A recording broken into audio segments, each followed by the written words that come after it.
All right. Hello, good day. It is currently the afternoon. I think I've recovered. I am a bit lucid, but I do not know when my headaches will come back, so I will take the chance and just solve stuff for all of you right now. Now, how are you going to use this video most effectively? Well, what I recommend is that first, before the problem solving begins, after I read the problem, right? What you're going to do is you're going to pause, give a little think, right? And maybe just start by yourself, right? It doesn't have to take me, right? But if you're feeling unconfident about how you're going to do things, just let me take you through what I think is the first part, and then at any point once you build the confidence, please just stop, try it out for yourself, and then, right? And then compare, right? Let the video play and then let me see, or rather see for yourself if your solution matches mine, okay? And of course, for this to be most effective, of course, try to be in an environment where it is very conducive for learning. Have your Steam tables with you, right? And then just, start solving, right? I have here also my Canon, right? And so this is going to be our little solving session, right? And this is good as well. I don't have full confidence that we are going to be able to fit these 6 questions into the 90 minutes of class time. So if ever this does go beyond the mark, right? What I will do is that next time that we meet, I will ask you guys if there are any problems that you seem to have difficulty with, so we can address that before class begins for topic 4, because that will be what is next here, right? So we will have, just for agenda, we will have 1, 2, 3, 4, 5, 6 questions all in all, right? And of course, this will be in terms of increasing difficulty, right? The thing is as well is that if you don't find this to be enough practice, I've already posted problem set 3. There are, I think, 13 problems in there, or I don't remember. I think that was problem set 4, the one that I'm preparing now. But yeah, you can try out problem set 3 for yourself, give it a little go, see how well you do, and if, again, you have any questions that are not addressed in this video or in any of my topics or in my lectures, just please let me know through Canvas or Google Chat. Okay? All right, let's begin. Let's begin with 3.2. Problem 3.2. Part of vehicle safety is ensuring passenger safety in the face of accidents. Passive safety measures like crumple zones are built to be crushed so that the passengers won't be. Supposing a 1.5-ton car running at a constant 60 miles per hour fully crashes into wall, stopping in 1.2 seconds, determine the amount of energy the crumple zone must absorb to ensure passenger safety. And so if I'm going to do problems like these, I feel like a much better kind of solution process would be me taking you through literally everything that I see, everything that I want to do, everything that is in my head. And what is happening in my head as I was reading the problem is that I am just parang subconsciously highlighting the things that are, I think, important to me. I am highlighting in my head 3 things, right? I'm highlighting, of course, the numbers, right? The numbers here, 1.5 ton, and then 60 miles per hour in here, and then 1.2 seconds in here. Okay, those are our 3 numbers so far. And then I am also highlighting in my brain, right, keywords. Keywords. Say, for example, like crumple zones, anything that is not entirely related to the question, but I think are going to be pieces of information that are helpful for me to understand the problem better, right? And then fully crashes into wall, I think that is also a good keyword. Let's include the word stopping, because that is also a pretty important word, in 1.2 seconds, right? And then now the last bit that I feel is important to highlight would be what is being asked, right? Determine the amount of energy the crumple zone must absorb. That is it. And so what I'm seeing now is basically something like this. And we can start, well, giving the actual solution. right? Given, right? We have, number one, the mass of the car, which is 1.5 metric tons. We have to remember when we are speaking of tone, right? We are speaking of metric tons, right? If instead this is just ton, right? That will be short tons, which is 2,000 pounds. But in here, we can just adjust, right? We can just adjust the metric ton into kilograms by just putting that as 1,000 kilograms, right? And then we can cancel. We will have in here 1,500 kilograms. And then the velocity of the thing is 60 miles per hour. And at this point, as you guys can see, I am already starting what I would like to call mise en place, right? Mise en place is a term that I think started in French restaurants, right? In French restaurants, or basically just any restaurant out there, right? They serve, or they are usually serving, a large menu. And that large menu consists of, well, dishes that require different ingredients, different styles of cooking, different ways of preparation. And so, well, the chefs in the kitchen are only, well, a limited number of people, right? A limited number of space, or a limited amount of space. And so what they do, or I think what they like to do, is for everything to keep organized, right? If you don't know where the onions or where the peppers or where the blah blah blah is, right? Well, it's going to get very chaotic very quickly. And so, in the sense of my problem solving, what I mean by mise en place is that, well, I want things to flow very smoothly. If I already predict that something is going to be chaotic, right? In the sense that, for example, I don't like the unit scheme or the unit family that they are currently using, well, I'm going to have, right? I'm going to have the urgency immediately to turn them into something that I can more easily use. Like in this case, right? You can see I didn't have to turn metric tons into kilograms, but I wanted to because I can already detect, right, that my answer should be in SI. And, right, I did promise you all that I would tell you all what I'm thinking, how I'm thinking about this.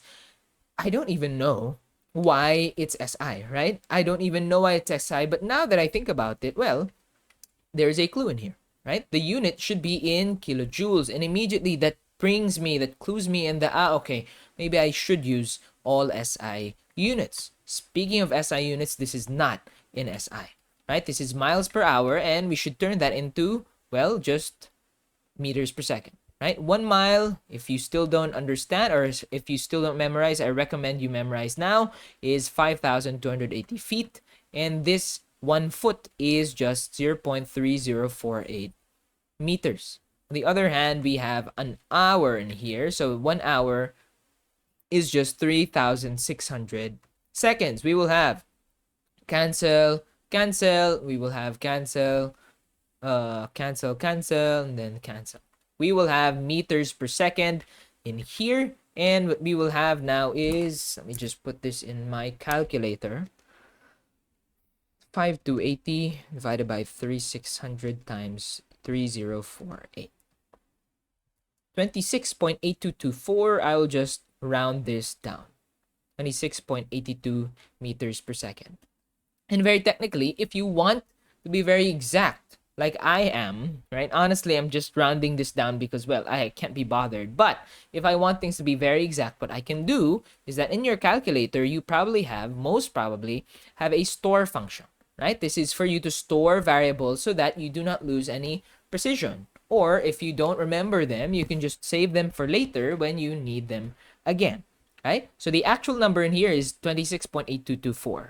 Right? I don't want to write that every single time. So what I can do is that I can go and shift, right? I can go and shift. Where is the shift? Okay, this one right here. So what I can do is I can, what's happening? Okay, there you go. What I can do is that I can do the shift, press the shift button, right? Press the shift button. And then what I will do is I will look for the letters STO.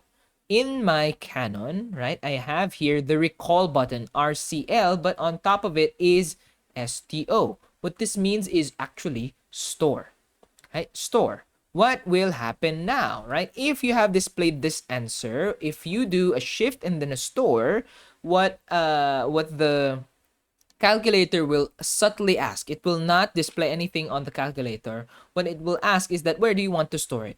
And there are, in this case, 1, 2, 3, 4, 5, 6, 7, 8, 9. There are 9 choices pertaining to each of the variables that are available. And in a canon, actually, there are 9 plus. Let me just see if. Oh, yeah. Yeah, there are 9 plus 10. Yeah, there are 9 plus 10 variables available on a Canon F789 SGA for a class Wiz, or maybe for a Canon FX 570, right? The ones with the green button for the clear, that can offer 9, right? What am I pertaining to? I'm pertaining to letters A, B, C, D, E, F, and then X, Y, and M. For us who hold the Canon F789 SGA, you have those, right? And you also have the numbers 1, 2, 3, 4, 5, 6, 7, 8, 9, 0, right? And so what you will do now for you to store this value is just shift store and then press any of the letters or any of the numbers. So for this case, I will press the one pertaining to the letter A, which is under the negative sign button, right? So for me, it is blue, right? And if you are, what do you call this? And if you are successful with your storing, what you will see in the calculator is answer is supposed to go to A, right? Supposed to go to A. Now, the next time that I will see this answer, or rather the next time that I want to access this answer, I will just have to go and find the letter A and then access that letter A, and then, right, if you try it out, alpha A, right, it will still display the same value of 26.8224. You don't need to punch that in anymore. This is great for people who really want precision. I really want precision. So normally I would do something like this. But if I were solving in front of the board, well, that kind of precision might be a bit of a waste of time. So that's why I don't do that here.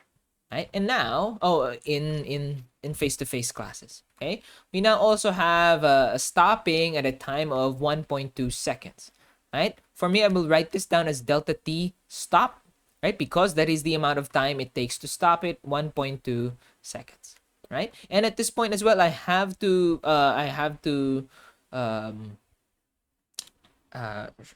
address the fact that, well, I am not a very big supporter, but I'm not a big follower of significant figures, as you guys can see. I'm just throwing around numbers willy-nilly, right? And here, there are 2 sig figs in here. There's 1, right? Unless you put the decimal point in here, right? And in here there are 2, but I'm making this one 3. So I really don't mind if you have different significant figures. For me, what I do mind is you have some amount of precision when it comes to decimal places, right? I will be very particular, especially with quality, or with specific volume, or with entropy, the specific entropy, about the amount of decimal places. Usually those require 4, but for everything else, I think 2 or even 1 is okay already. Okay. So now I've written down all of my givens, and what I want now is just what is the required, right? The required thing in here is the amount of energy the crumple zone must absorb, E absorb.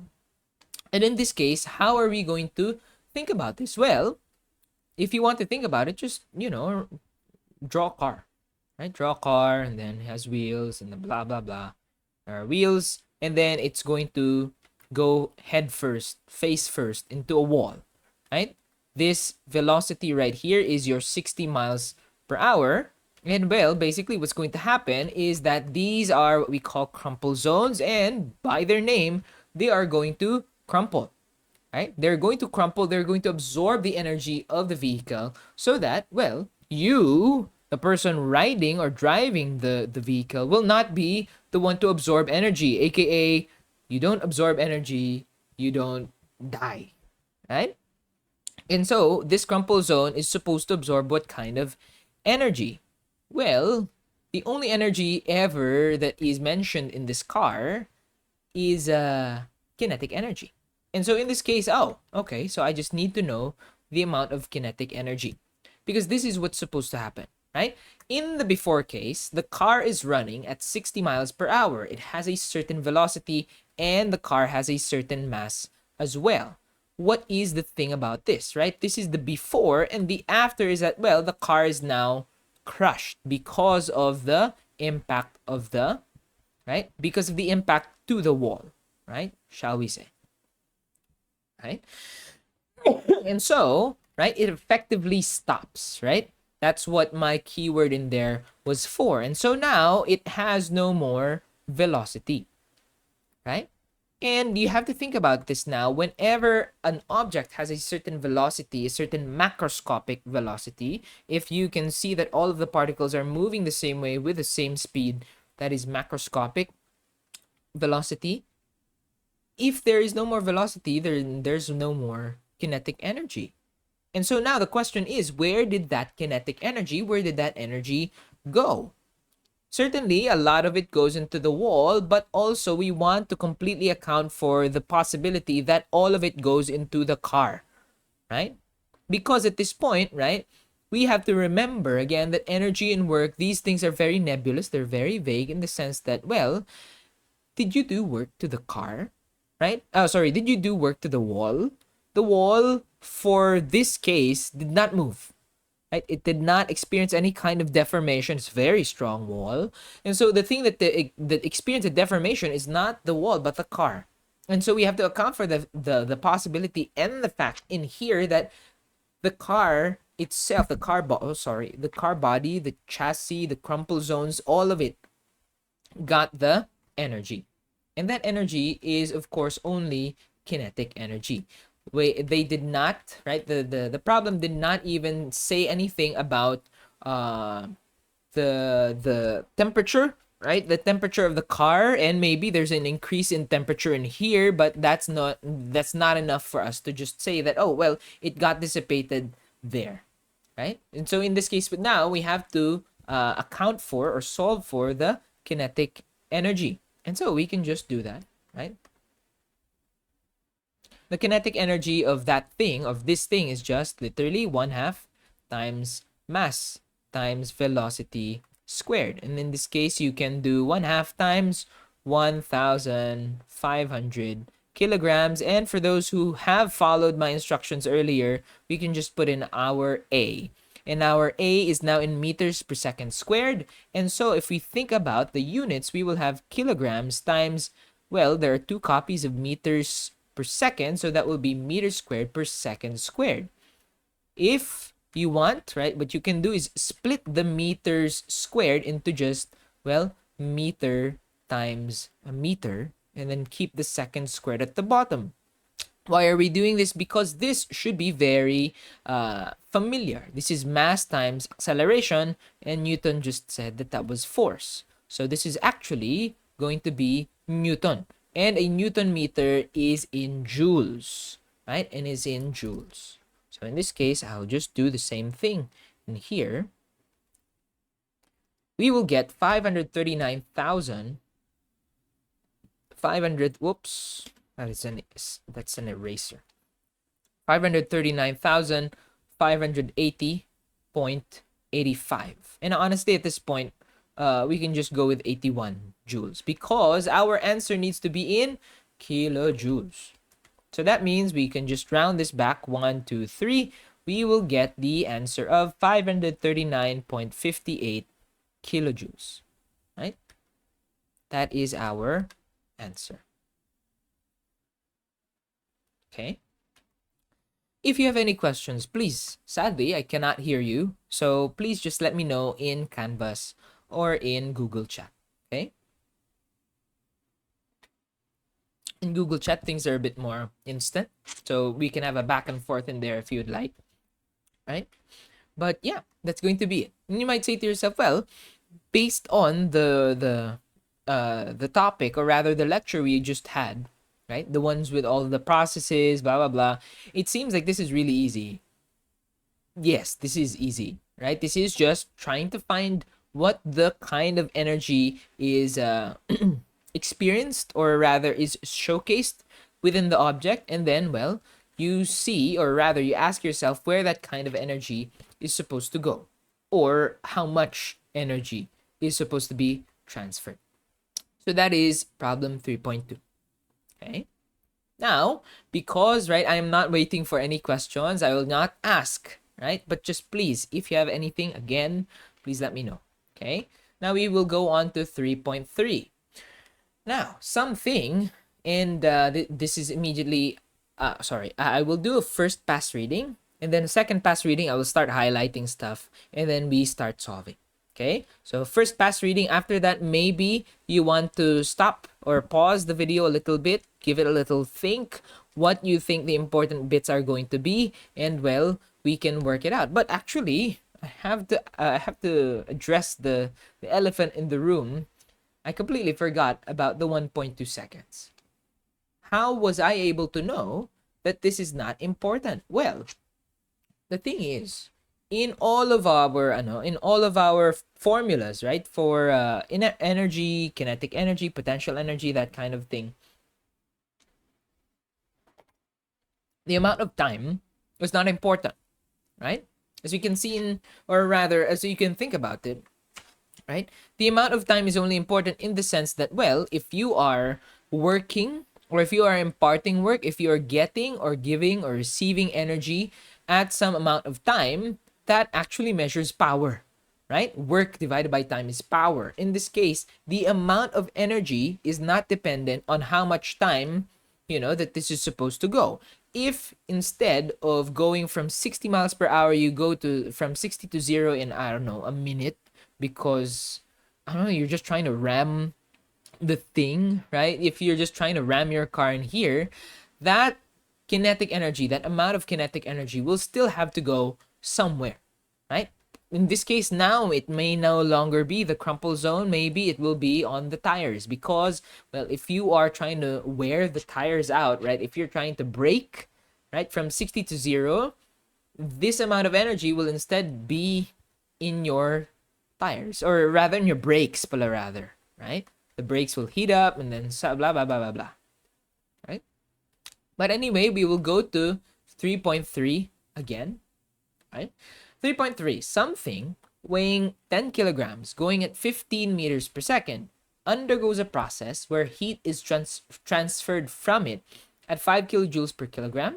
Its altitude falls by 50 meters, gets faster to 30 meters per second, and its specific internal energy falls by 5 kilojoules every kilogram.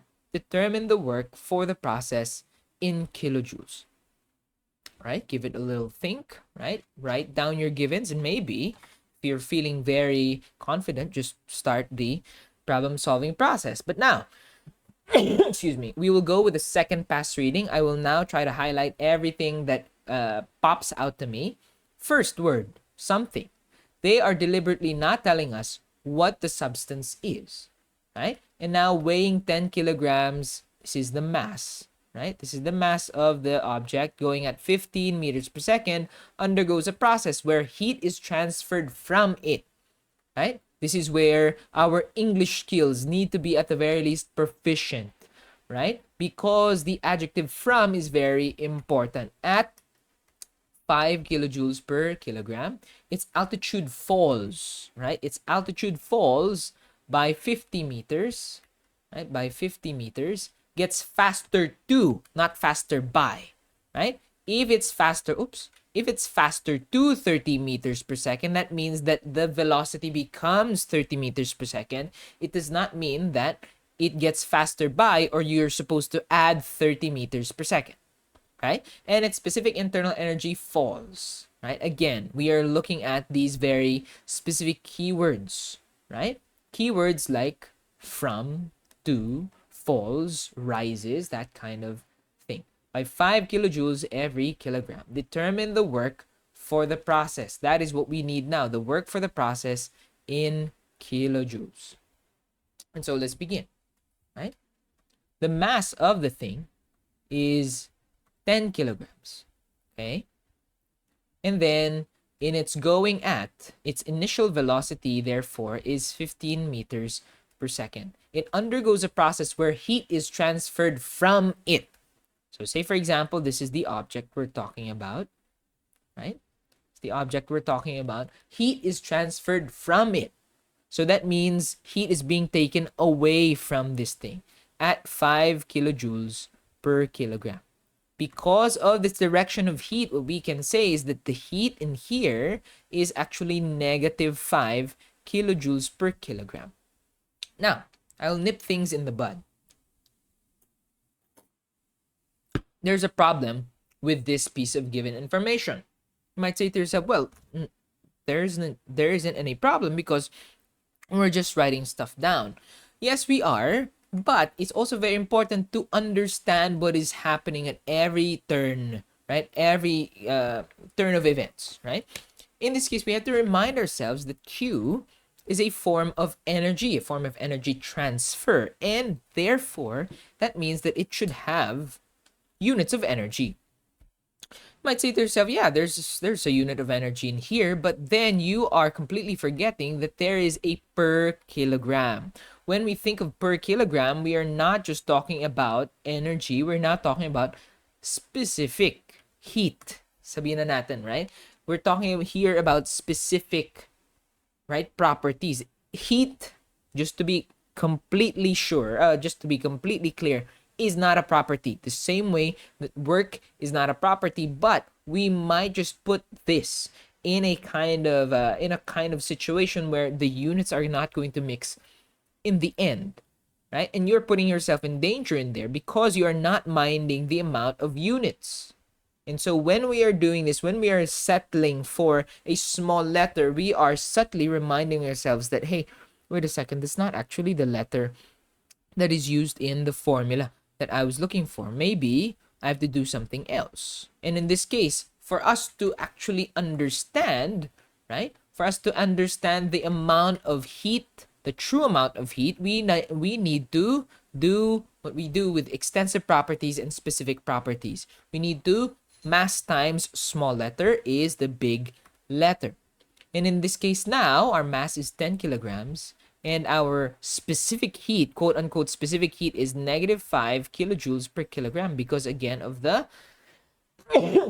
excuse me, because again of the what do you call this? Because again of the given and the direction of the heat being transferred from it.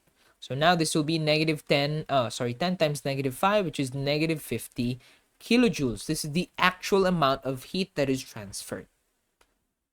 Right? Where were we? Its altitude falls by 50 meters. So the change in the altitude, delta Z, is negative 50 meters. Right? And again, with the delta notation, hopefully it's going to be very helpful because if your delta is positive, that means that something gets bigger, higher, taller, hotter. That kind of increase. Something will increase. And then gets faster to 30 meters per second. That means that it gets faster to and not faster by. So it's only going to be 30 meters per second, not 15 plus 30. And its specific internal energy falls by 5 kilojoules every kilogram. Falls by negative 5 kilojoules per kilogram. And again, we are going into a territory where later we might be confused. So we need this to be big letter U. M times small letter u, that will be 10 kilograms times negative 5 kilojoules per kilogram. And again, we wind up in negative 50 kilojoules. This is my mise en place, right? I'm doing everything I can to make sure that everything will be as useful as it is, as non-confusing as it is to use in the future. Speaking of future, well, now we're here. Now we are looking at the required, which is just the amount of work for the process. And the solution in here, well, how did I know to put everything in SI again? It's because, well, it's in kilojoules. And yeah, it's just for me to reduce confusion, right? If everything is under the same unit family, honestly, I could turn all of this into English. If this required something like, I don't know, foot pounds or maybe BTU, right? That would be good for me to turn everything into English, but right now it's not necessary. And in the end, honestly, if you again are more comfortable with working purely in SI, nothing is stopping me. Nothing is stopping you. I am not stopping you from just working with everything in SI and then converting to whatever you need. It's just that for some time, for some circumstances, like say, let's say for example, literally everything is in English, and I'm asking for an answer in English, it might be unsustainable if you convert literally everything into SI, work in SI, get an answer in SI, and then convert it back into English, right? It might be better that you, in this particular case, have to go full English, right? Full English breakfast. Right? But anyway, right? Why am I making sure that everything in here is big letter, big letter? Because I know that in the very end, I will use my best friend, the first law of thermodynamics. This is an object. This is a thing. So this is by definition a closed system. Now, we're going to have to think what it is that we have and what we are trying to look out for.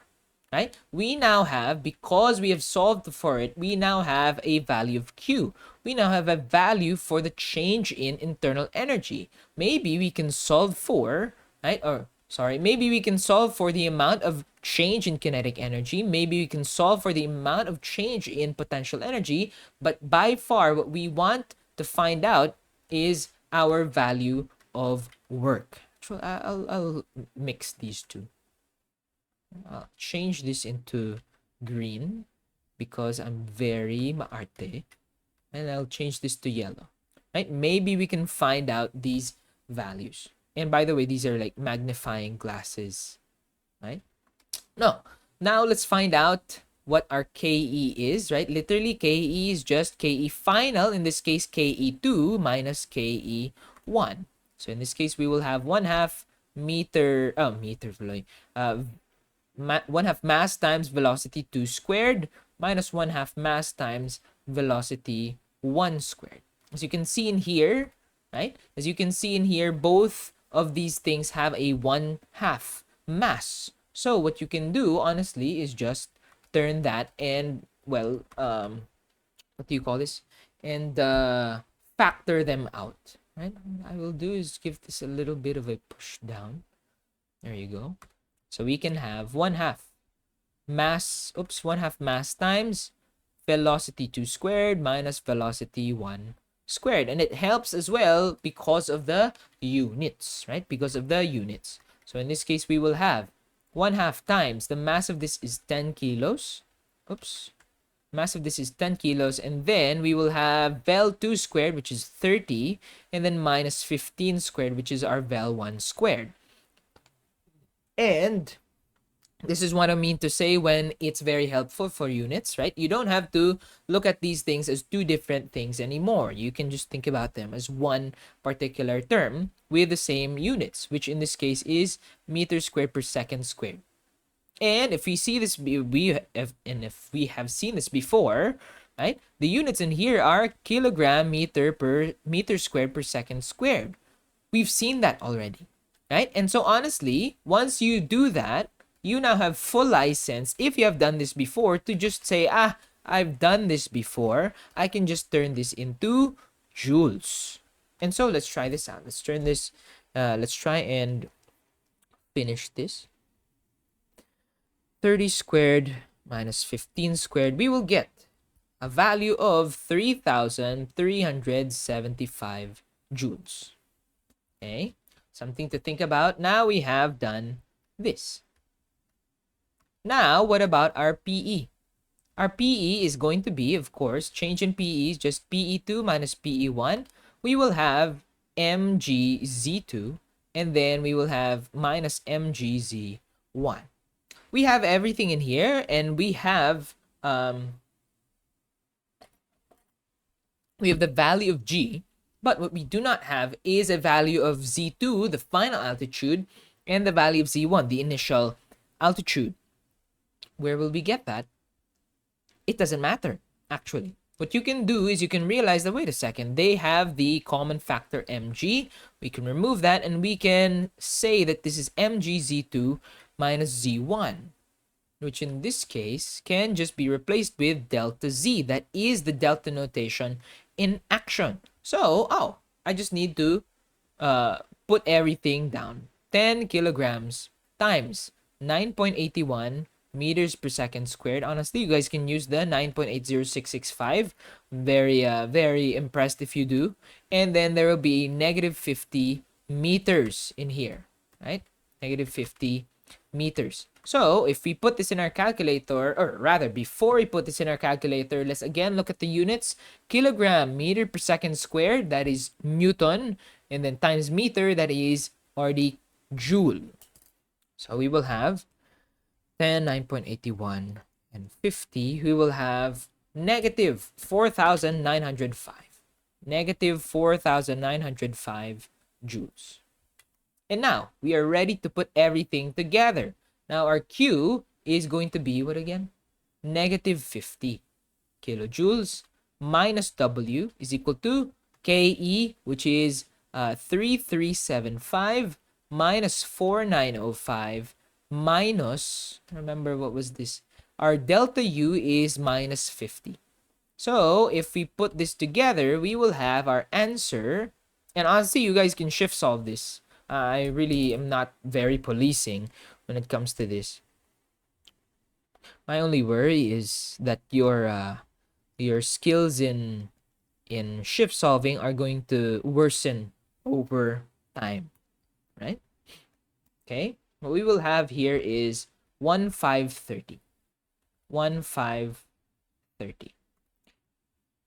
And you have to realize, or you maybe have realized at this point that I'm not being very truthful. This is wrong. Even though the answer is correct, right? This thing is wrong. Why is that the case? Because, well, we're going to have to find out now that the units matter. Right? The units matter in the sense that we have been meddling with joules and kilojoules together, which is not very great, right? Which is not very great. So in this sense, we have to be very clear as to what exactly we are trying to look out for. If you want to use the first law, what you have to do is you have to be aware that you should be using everything the same scale. In this case, we can just turn this to be 3.375 kilojoules, and then we can just turn this out to be negative 4.905 kilojoules as well. And now we are working with the same scale for everybody, right? We will now be just doing negative 50 again, right? For our, let me just write it down again. Q minus W is equal to KE plus PE plus U, right? Okay. And then we will have negative 50 kilojoules minus W. Kilojoules are kilojoules. Here is 3.375 minus 4.905. Our delta U, our delta U is also negative 50. Honestly, you can just do this, and then we will have our answer.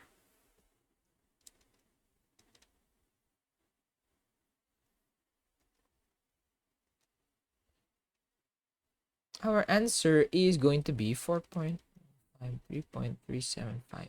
Our answer is 1.53. Oh, okay. Our answer is 1.53 kilojoules, right? And because, there you go. Because of the positive nature of this number, we now know that this is work out, right? We have given, or rather the system has given the work to us, right? And how I usually do this, right? How I usually do this is that I denote heats with this very squiggly arrow to signify like heat. And with work, I usually do it in what do you call this? Lightning shaped arrows to signify, well, it is work. right? It is work, it is electricity if you want to turn it or convert it into electricity. And so basically what happens in here is that you are, or the system is giving out 1.53 kilojoules of power. Okay. Yeah, there you go. Okay, great. That is our work for the process. And let me just see. Yeah, 1.53 kilojoules. And again, if you have any questions, right, please do let me know. I will be saying that again and again, right? Hopefully that does not confuse you all. But or hopefully that does not annoy you all. Right? But that is our problem 3. Now, we move on to problem 4. This is where we start getting very interesting solutions, right? Now, 3.4. First pass, read now. Oxygen gas in a piston cylinder assembly expands. Following the equation, P is equal to AV raised to -1 plus B, where A is equal to 0.06 bar meter cubed and B is equal to 3 bar. Starting from 0.01 cubic meters and tripling from there, determine the initial and final pressures in bar. Determine the non-flow work for the process in kilojoules. Now, lots to take in, right? Lots to take in. First, we will have oxygen gas. Immediately in here, we are clued in that, okay, that is our substance. Our substance is oxygen gas. This is O2 we are thinking of, right? Oxygen gas is a diatomic gas. I don't know when this is going to be necessary, but that is the point, right? If you're going to use O, right, by itself, that is not oxygen gas. That is oxygen ion, I think. In a piston cylinder assembly, this is our grand key phrase that means we are working in a closed system. We are working in a non-flow environment. Expands as well, right? Expands. So what you are thinking of already should be that the final volume will be bigger than the initial volume, right? Which helps, right? If it's not clear with the solution, if it's not clear with any of the other pieces of information, that should be the case. Expansion means bigger, right? It follows the equation P is equal to AV raised to -1 plus B, where A is equal to 0.06 bar meter cubed, and then B is equal to 3 bar. There you go. Starting from 0.01 cubic meters and tripling from there, right? What is happening is that now this initial volume is now tripled. So the final is now going to be 0.03 cubic meters. Determine the initial and final pressures. Determine the initial and final pressures in bar. And determine the non-flow work for the process in kilojoules. And so now, I'm starting off with, okay. Right. I'll give you guys a little time to think about this before I start off with the spoiler, with a little spoiler. Okay.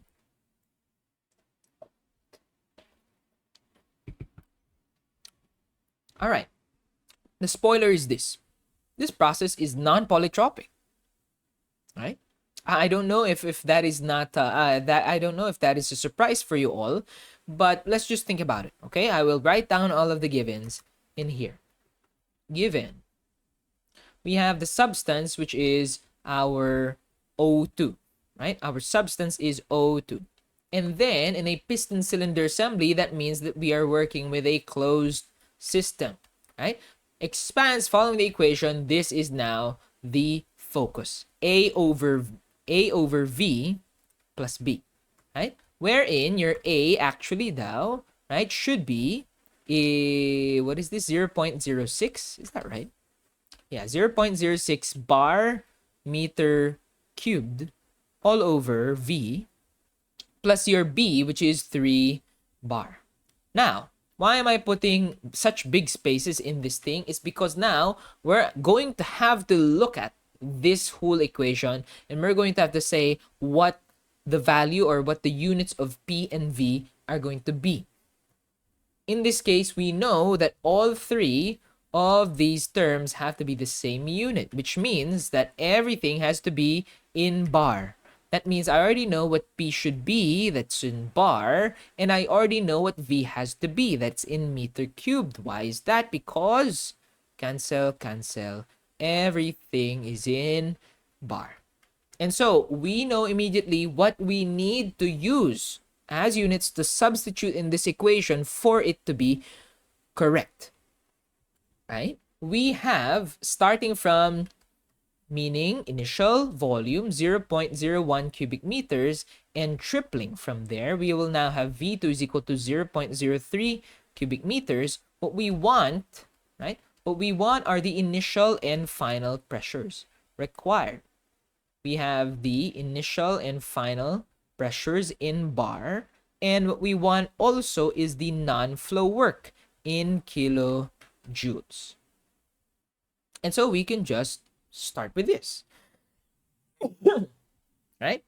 The spoiler here, the massive spoiler, is that this thing is not polytropic because, well, if you play around with this equation, what you will get is P is equal to A over V plus B. We want to recreate as much as possible PV raised to N is constant. Okay, so what I can do is that, wait a second, there's a V in here. Maybe if I multiply everything by V, the problem will resolve itself, right? And if you indeed do that, if you multiply everything by V, you do get PV is equal to A. But there is a plus BV in here. If this were gone, this is a polytropic process. You can apply all that you know or all that you've memorized for this equation. However, it is not polytropic, right? It is not polytropic in the sense that, well, you cannot manage to fit it in the PV raised to N, right, is equal to constant format. You cannot do this. So therefore, or thus, this process is non-polytropic. Sadly, we do not have the power of all of our memorized formulas. We can now only rely on ourselves, our math knowledge, and general knowledge, right, to make this work. And so now let's try and get P1. P1 is actually very easy because you just have to apply V1 in here and you can get your answer. However, it's a bit more difficult when you have to remember all of the units. But in this case, the problem has done us a gratitude in the sense that, well, it's in meter cube already and your volume in here in your equation needs to be in meter cube.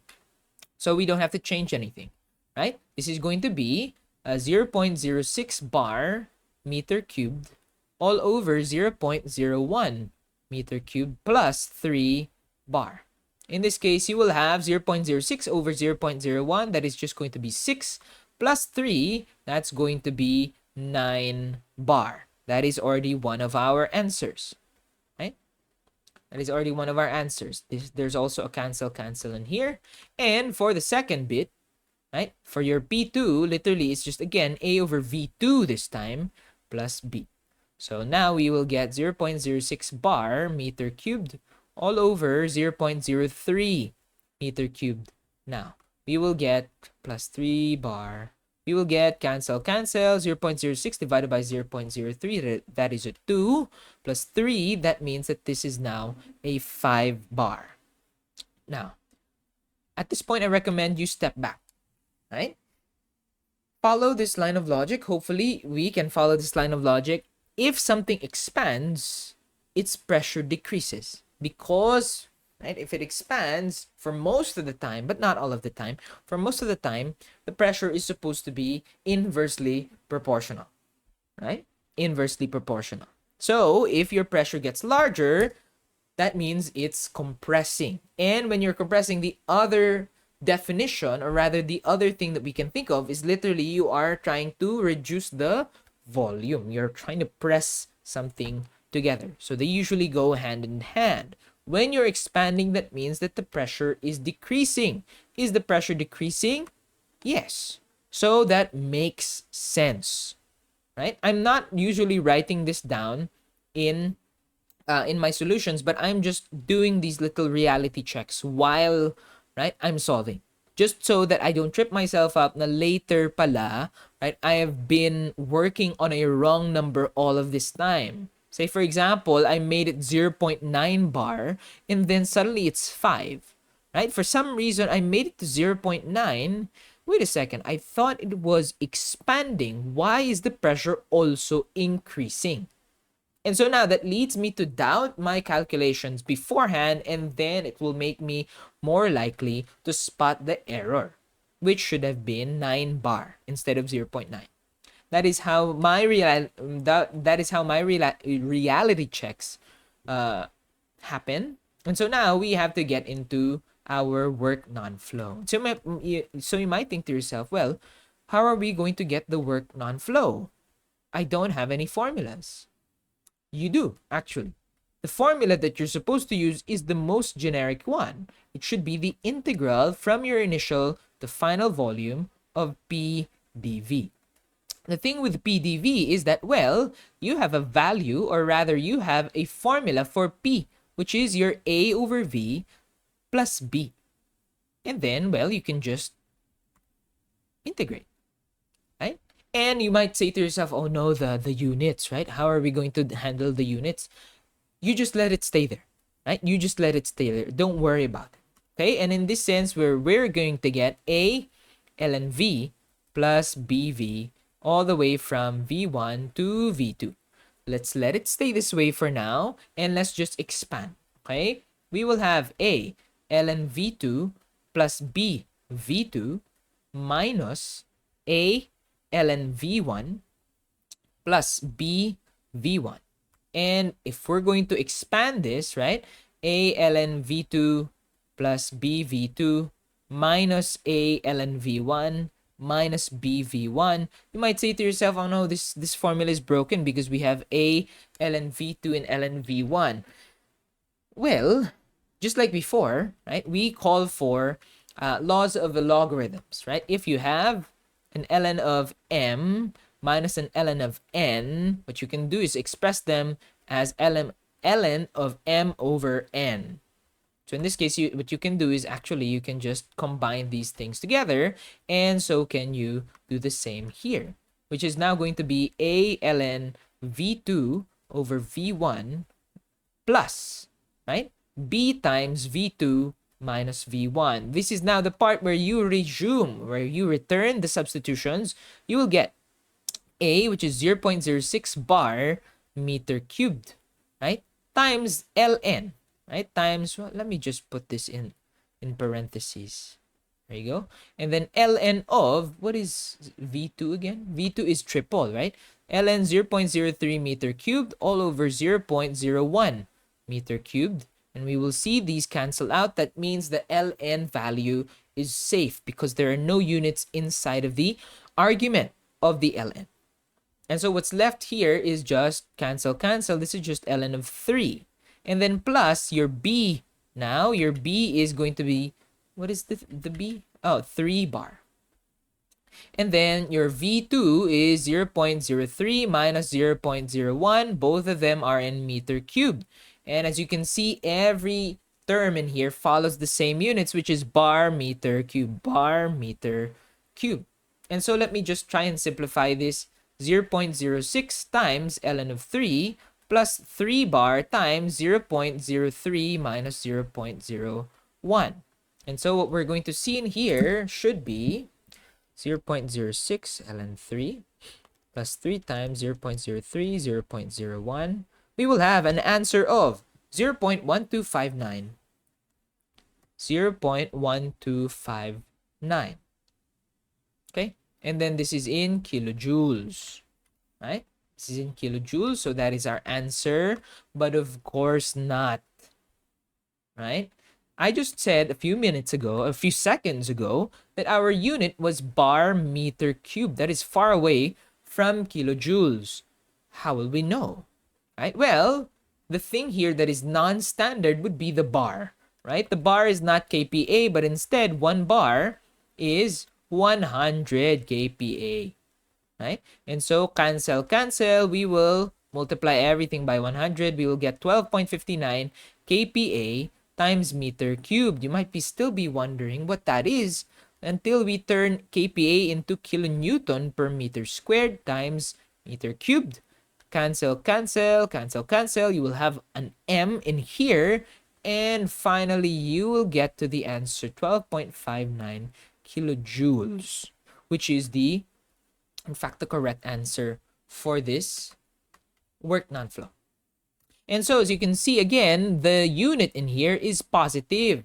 Positive meaning that it does make sense. What do you mean it makes sense, right? We usually reserve positive work when the system expands, right? When the system expands, that means, okay, your, what do you call this? Your work has been done by the system, right? It does not mean it was done on the system, excuse me. This makes sense, right?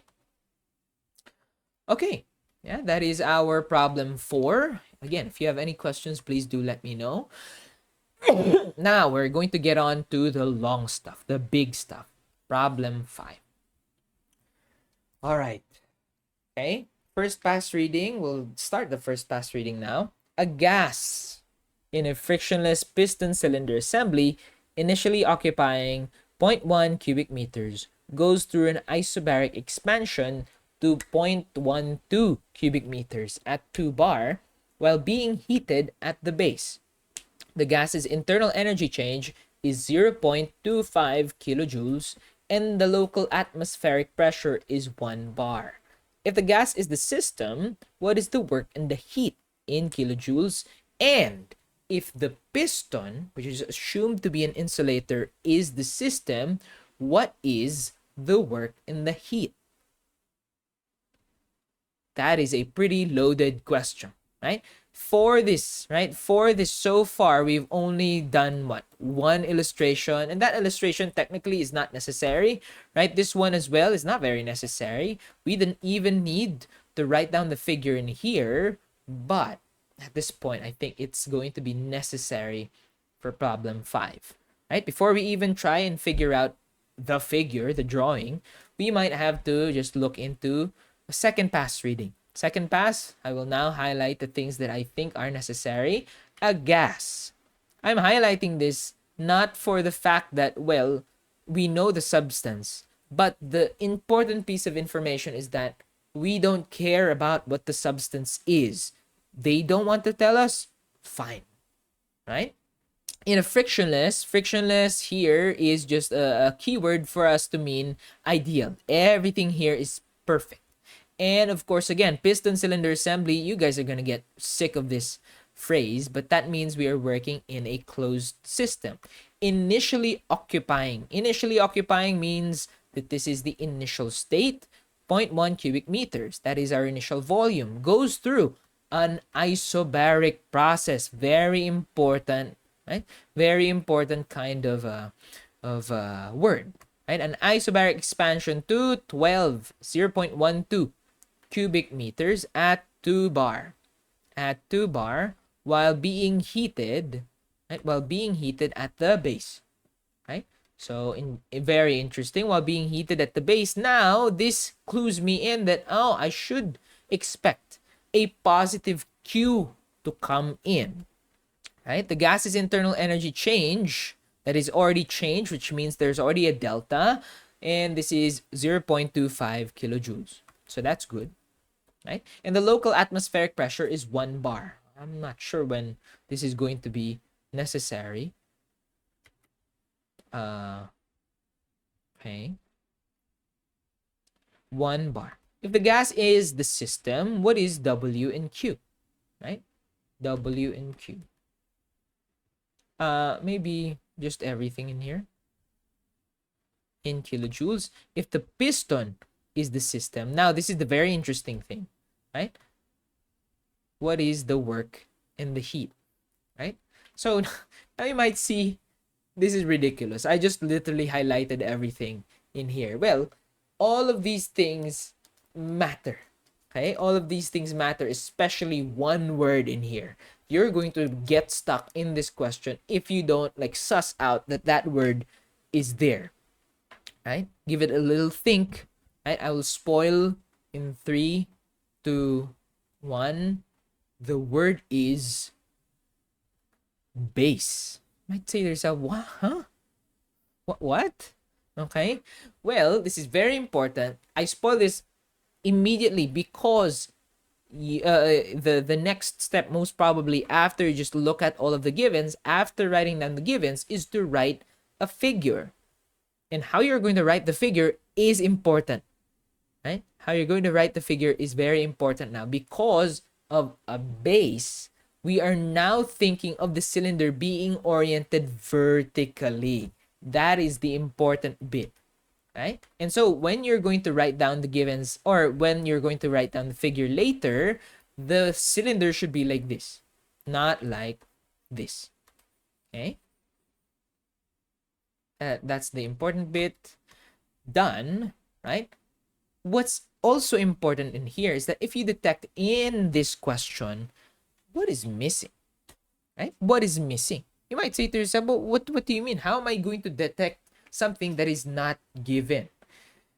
Well, you're supposed to detect it because usually for the most times, right, it is given.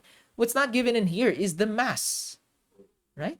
What's not given is the mass. So, well, we're going to have to work without the mass, which is very interesting, but well, we'll think about that later. We do not have a substance, or rather the substance is something that is unknown. And again, we are working with a closed system. Okay? And then it goes an isobaric process, right? This is the important bit right here. The current state is, rather the initial state is 0.10 cubic meters, and then it goes to a value of 0.12 meters at a pressure of 2 bar. 2 bar, which in this case, honestly, you guys can already think about this as 200 kPa, right? 200 kPa. And you don't have to tell me, or rather show it in the solution, that this is immediately 200 kilopascals. I just did it in my brain, right? So again, my expectation, just to be completely clear, is that you guys already know most of the unit conversions, if not all. I understand if you will not know literally how many ounces are in a pound, because we don't use that, but for the lot of it that we use often, that should already be very accessible, very quick to recall information. Okay? So if anything that I'm saying does not make sense to you yet, say for example, boom, a unit conversion just happened, this is your sign to refresh, or in this case for a lot of you, just to know it beforehand, right? This is your first time for the lot of you. Okay? While being heated at the base, the gas's internal energy change, right, is 0.25 kilojoules. Because nothing was mentioned, I will assume that this is positive 0.25 kilojoules. And then the local atmospheric pressure, for some reason, is going to be 1 bar, so 100 kPa. Okay, and then if the gas is the system, right? If the gas is the system, what is the Q and the W? If the piston is the system, what is the Q and what is the W? And both of these are in kilojoules.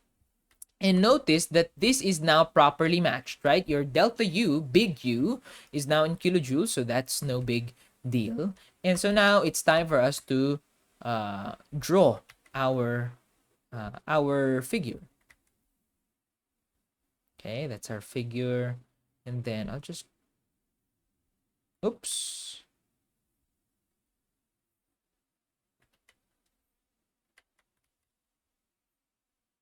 Why is that? I don't know. Why is that included?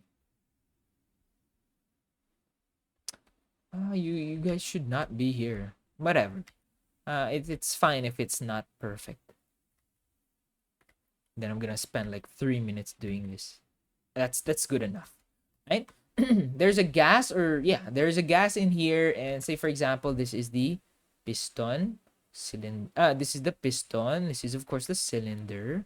And the piston usually has a shaft right here. That becomes important later, by the way. Right? And say, for example, the gas is here. Right? What happens is that this is our before, and well, our after is that the gas is supposed to expand, right? Expansion because the volume increases by a little bit, but enough of an increase for us to take notice, right? And now this thing will rise. And take note as well that I don't know the dimensions of the piston. Right? I don't know the dimensions of the piston. It's just that, well, I'm just doing this for the sake of visual aid, just so I know what is happening. Right? And so, of course, there needs to also be a flame because it was heated. Right? There you go. Yeah. And so now, if you want as well, what you can do is draw more arrows. Arrows in the sense that, well, we expect some heat because it's being heated at the base. We can expect some amount of heat to come in, right? We can expect an amount of heat to come in. Actually, I'll make this a bit thicker. There you go. Q.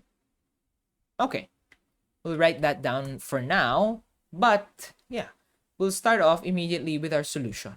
And our solution is more attuned for fluids, for gases, right? What do I mean to say? The first law of thermo, as I've written it down, excuse me, is for fluids, right? How do I mean? Let's start off with looking at the gas as the system, right? Okay, solution. For the gas, we are assuming Q minus W is equal to KE plus PE plus U. We are working with a closed system, so that is delta U, and plus, well, it's been given, right? Your delta U has been given. Speaking of which, this is given. Here's the thing, though. We don't know this. Right? We don't know these things. And plus, our W, we don't know as well, right? Yeah, and we don't know our work as well. So honestly, everything in here, almost everything in here is completely unsure, right? We only know of the value of delta U. And so now, how are we going to do this? I have a proposition, right? I have a proposition. Number one, we remember from back when, right? When was this? Even before here. Here I've told you, right? Here I've told you that kinetic and potential energy effects are usually neglected in problems about thermodynamic systems. Always check the units to be sure, right? And in this part of the lesson, we did check the units, right? We did check the units usually, right? And we have seen as well in here, right, that usually your KE and your PE are in joules, while your your internal energy, your heat, your work is usually in kilojoules immediately, right? There's no need for a conversion, right? And so I'm proposing that we just cancel these things. Number one, it's a good decision because nothing is given. Number two, right? It's a good decision because, well, they are usually neglected. And number three, it's a good decision because even if you think about it, they will be negligible. Let's say, for example, right, depending on the heat of the flame, right, this will happen very quickly, either very quickly or very slowly. Balance of probability suggests that this flame is not like roaring hot or something like that. It's not like a star. It's not like a couple thousand of Kelvin. This is just a flame, nondescript flame. And as a result, this thing will happen slowly. And, right, not slowly enough that this is an isothermal process, mind you, right? Isothermal processes happen because there's no change in temperature, or rather, yeah, because, not because is not the correct word. isothermal processes happen with no change in temperature, but clearly in here they're trying to change the temperature because of this flame. What I mean to say, right, is that this is going to happen slowly enough such that that velocity will not matter, right? If in this case, say for example, you don't believe me, okay, sure, there is a certain amount of meters per second in here. The second thing is that there was nothing given about the dimensions of the piston, right? This piston could either be very skinny or very wide. In that sense, the volume change pertaining to, right, the change in volume in here pertaining to like how fast this gas is going to expand is not of a concern to us. And plus, the thing about this is that the mass was never given, right? So we cannot backwork our way into understanding, say for example, how big this piston really is. All that was given to us is a change in internal energy, and at this point we should stop worrying about it because we're running out of time. Say for example, we are in a quiz, right? That is why it is not necessary. This is why this is the fun part about the first law. In the first law, usually after you write it down, you now cross off, you now get to cancel anything that was not specifically mentioned in the problem, which in this case is kinetic energy and potential energy. And so in this case, right, the elevation change is also not clear. Say for example, if the center of gravity of this gas is here and it used to be here, then yes, I understand that there is a change in elevation. However, the scale was never defined. The piston was never defined, right? The dimensions were never defined. The mass was never defined. So we can never know for certain. That is why we can now shrink this equation down into Q minus W, or let's just make it very clear, Q gas minus W gas is equal to your change in internal energy. The thing about this still is that if we're going to look at it this way, we still don't know anything about these two. But we do. At the very least, for one of them, we do. We know the work, or rather, we can compute for this work. How? By knowing that it is an isobaric process. Finally, this is where our memorization kicks in.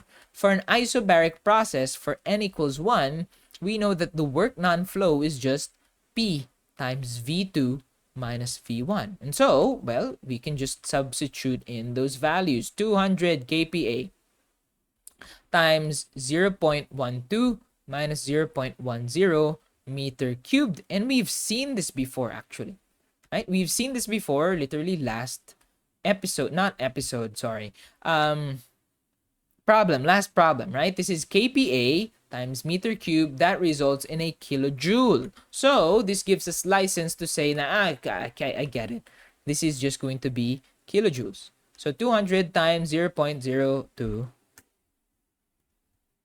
is 4. Okay, it's literally just 4. Okay, so that means that our work non-flow for this gas is 4 kilojoules. And notice again, this is positive, right? This is positive, and it makes sense because, why does it make sense? It's expanding. Number one, it's expanding, and number two, if you see what this gas is doing, is that it is pushing this piston away.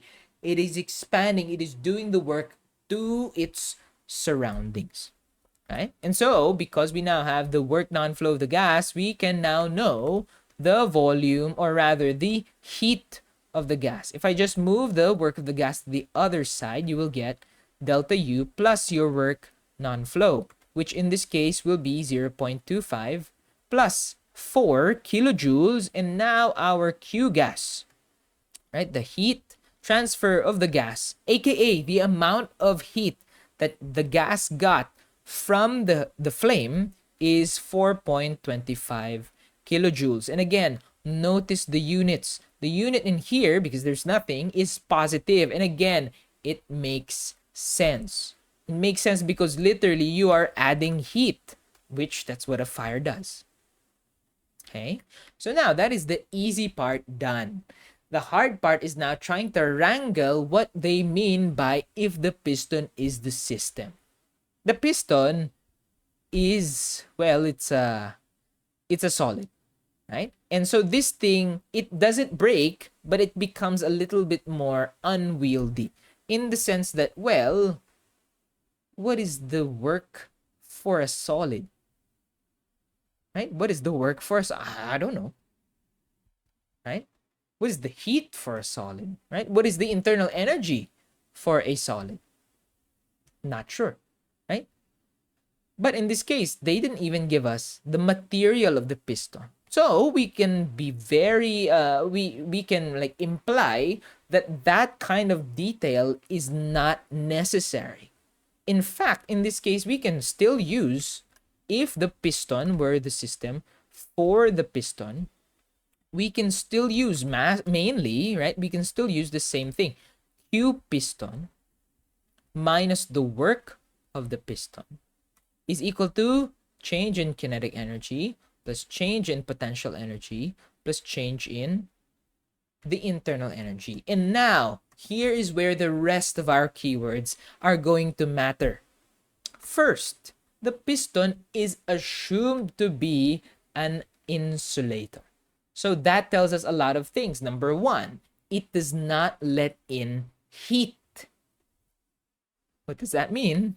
Is that the piston, the heat of the piston is actually 0. So immediately, just by reading the question, you already have an answer. 0 because insulator. That is now our answer, right? Immediate answer. And again, like if you just make a reality check about this, of course it makes sense. Insulators are poor conductors. Literally, they cannot absorb heat, right? They cannot transfer heat as well. That's kind of the same thing actually. But yeah, the Q of the piston is now 0. You might now be scared afterwards with what is the work of the piston.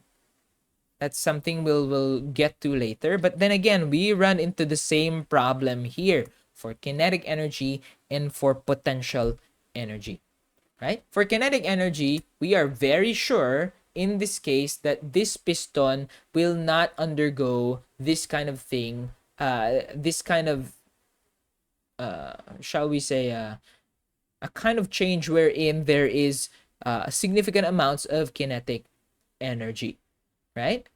Yes, it will rise, but it will rise very slowly, in the sense that if you take the change in kinetic energy, it's not going to be substantial.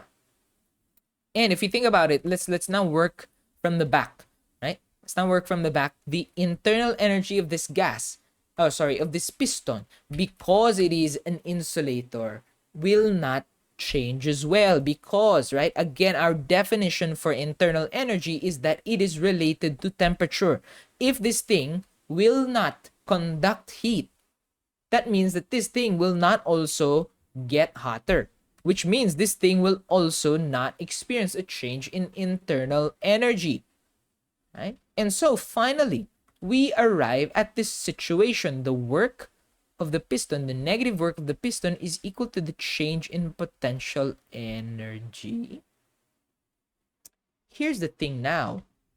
The potential energy of this piston, no matter which way you look at it, right? Even if the piston is wide or skinny or whatever, is that this elevation, the elevation of the piston right here, is going to change. And so now you might say to me, well, earlier we disregarded it, right?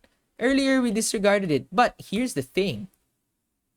It has changed, right? For the gas, look at the corresponding difference. For the gas, because we are working with a center of mass kind of thing in here, it is even smaller, right? It's twice as small if you think about it, right? Give it some thought. And in this case, why are we now suddenly, because it's twice as big, we're now accounting for change in potential energy? The thing is, kasi, the important thing about the change in potential energy is that there was a considerable, or there is a significant difference in elevation. these pistons are made to go up and down, right? These pistons are made to go up and down. And so as a point, that is the only time when the piston's potential energy changes. It is an object, right? It is an object. It is a solid object wherein you can be very clear about a certain elevation change. You can be clear about a certain temperature change, not in the sense that gases do, right? In this case, well, a gas is internal, potential energy will change. Say, for example, we have here a plateau. Say, for example, you have a canister of gas in here at ground level, and then you take it up here.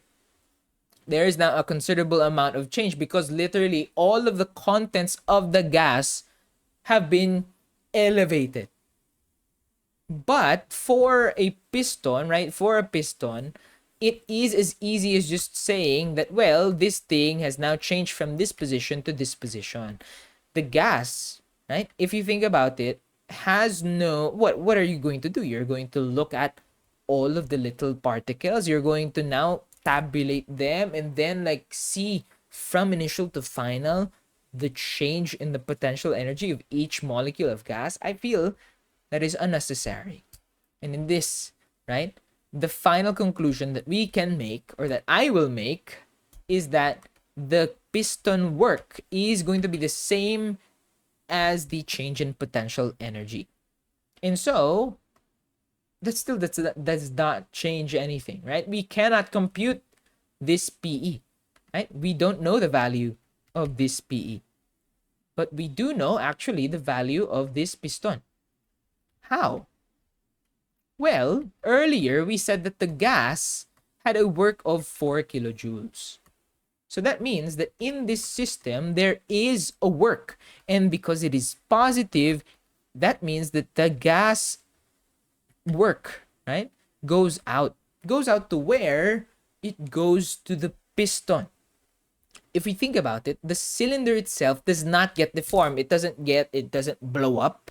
The only way for this gas to impart work on something else is to push away the piston. And in that case, if you're now looking at the piston is now experiencing work transfer going in. Right? It now experiences work transfer going in at 4 kilojoules.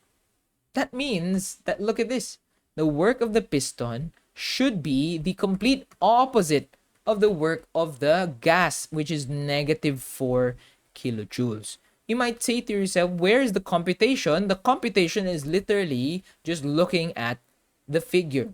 If it gets, right, a work of negative 4, negative 4 meaning that it is receiving, right, this work. If you put negative of negative 4, it will become positive 4 kilojoules. What is the point? That means that your positive 4 kilojoules is the piston's change in potential energy. What does the change mean? A positive change in potential energy literally means that your piston will go higher. It will be put to a higher elevation. And that means that this is the correct configuration, right? This is the correct configuration. Okay? So that is a doozy. I have to say that is a doozy of a problem, right? But this only goes to show us, right, the differences with using the first law as an equation and using it as a kind of a paradigm, a kind of a logical device, right? For the gas, we used formulas. For the piston, what we did was we looked at it as a way for us to see or to be sure about certain answers, right? And so that is your problem 3.5. Okay, and again, I feel like this is going to generate a lot of questions, so please do not be shy. Right? If this is your first time seeing something this technical, it is the time now to ask. Okay? Oh, now we go to number 6, right? Problem 6. It only has what? 3-4 sentences and what? It's only 2 lines long, but I feel this is going to be one of the most taxing. So just time check, right? Time check. We are now at 1 hour 30 minutes, 1 hour 24 minutes. And so, first pass, 2 kilograms of R22 follow a polytropic compression from being saturated vapor at 2 bar to 12 bar 80 degrees Celsius. What is the polytropic index? How much heat was transferred and how much work was transferred? That is the first pass reading, right? You might say to yourself, okay, that's it, right? What else are we being given? Well, the second pass reading should let us know, right, exactly what we need. 2 kilograms, immediately, that is a number, that is our mass of R22, okay? R22 is our substance, and it follows a polytropic compression. From being a saturated vapor, I will put this as blue because, well, this is a numerical kind of thing at 2 bar. Let me just put this all as one piece of given info. At 2 bar to 12 bar 80 degrees Celsius. My shortcut still stands. If you are given a pressure and a temperature, most likely the state will be superheated vapor. Of course, unless in the very unlucky time that it is actually a compressed liquid, whatever, right? What is the polytropic index? That is the first thing that we want to find out. And how much heat was transferred, right? In kilojoules, and how much work was transferred in kilojoules. Now, a point before we begin is that the linearity of language, the linearity of language is not to be followed in here, right? Just because we are being asked number 1, polytropic index, number 2, heat, number 3, work, does not mean how you're going to get stuff in the equation is supposed to follow the same thing as well. Maybe, for all I care, right? Maybe we'll find the work first. Maybe we'll find the heat first, and then the polytropic index, and then the work. It's not an ABC kind of thing, right? It is up to you, right? It is up to your solution what you're going to find first. Okay? And so, we will begin. 2 kilograms of R22, that means are given. The mass of this is 2 kilograms. And then we are given R22 as our substance, which means, hello, we're going to use our steam tables now. Follows a polytropic compression. Now, the words polytropic should remind us, okay, I'm going to have to use, right? I'm going to have to use a formula, all right? And compression, the second, right, the noun for that, is going to help us understand what signs we most likely should be using. Okay? From being a saturated vapor at 2 bar. Okay, I will do that. State 1. State 1 is saturated vapor at a pressure of 2 bar. Okay? And that means, well, P1 is 2 bar. And then, right, your state 2 naman, your state 2 should be, pressure 2 is, what is that again? 12 bar? And then your temperature 2 is 80 degrees Celsius. Is that right? Yes. And then what we need in here is not just, but will be the N, the polytropic index, the Q, and then the W. So let's begin. It might seem very minimal, right? It might seem very minimal in the sense that, well, what are we trying to get here? Or rather, this seems like, oh, this is pretty easy, right? There's not a lot of stuff being given, but I'll tell you right now, this is one of the most tedious things in this topic. Why? Because it gives you so little. You're going to have to provide literally everything after this. And the sad part is that, saturated? Yeah. The sad part is that it's just enough. They have given you enough information to literally have everything filled. Okay? This is how you're going to, this is how, as a beginner, you might try to look at this, right? As a beginner, you might say, okay, all right, I'm going to have to solve for the polytropic index. So, you're going to write down this thing. PV raised to N is equal to constant, right? Very, very understandable how you might want to write this down. And you might remember, wait a second, I'm not getting a lot of detail from this. I should write down the full thing, which in this case is P1 V1 raised to N is equal to P2 V2 raised to N. So you're like, okay, I know the value of P1 and P2. I do not know the value of V1 and V2.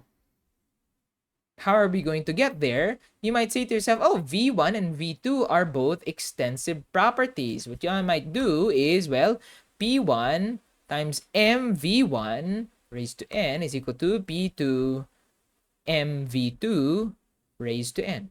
You might say to yourself, okay, I know this and this. I know the mass. But sad to say, right, you don't need the mass, right? What do I mean by this? If you're going to apply our law of exponents right here, our law of exponents, which is if you have AB raised to N, you can just AN times BN.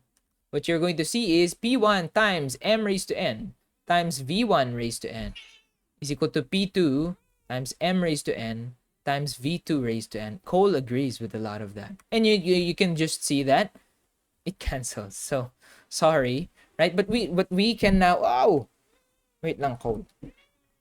Go here. Yeah, be on my lap. Okay. Yeah, just stay right there. Yeah, she's very comfortable now.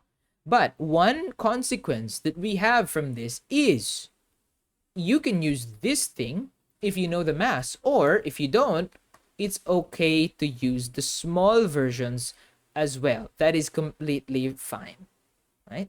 That is completely fine. Now, the thing still stands. The problem still stands, which is I don't know my V1, my small v1, and my small v2. How am I even going to solve for the letter N?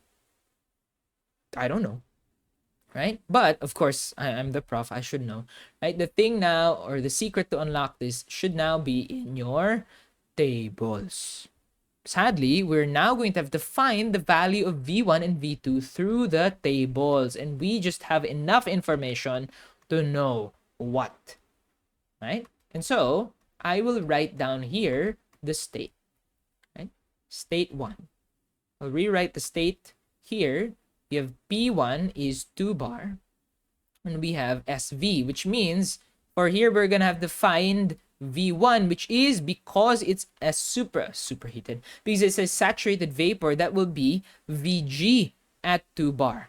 That's going to be, if we're going to find in here, this is R22, so we should go to the pressure table. Pressure table, that is A8, table A8. Excuse me, Cole, please. Thank you for your help. Just go here. Okay. Your VG at 2 bar will be equal to 0.1123. 0.1123 meter cube per kilogram. Let's just put a little note in here that we found this from table A8. Right? And you don't have to do anything wacky in here like dividing by 1000 because this is VG, not VF. The only modification you're going to have to do to anything in the table is with VF. Okay, and now for state 2, you will have pressure 2, which is 12 bar. I'm already hoping that I didn't give myself an evil time, right? Your T2 is 80 bar, which means that this should probably be a superheated vapor. And so, let's just cross our fingers, hope that we can find a value of V2, and there is a table for 12 bar, thank goodness. And there is a value directly for 80 degrees, which is now going to be 0.02534. And this is meter cube per kilogram. And again, this is under table A9. Okay, now we found out these two values. We can now plug them in here. And technically, because N is the only remaining variable, we can solve for N. And so we're going to put everything in here. We are going to put 200 kPa and then times your 0.1123 meter cube per kilogram raised to N, and then is equal to 1200 kPa because this is 12 bar times 0.02534 meter cube per kilogram raised to n. But then, I'm so sorry, you might have wasted your time in here because literally all of the units are supposed to cancel. Why? Because they are literally just supposed to have like these are just two terms, right? And if the units for one are the same as the other, they don't matter.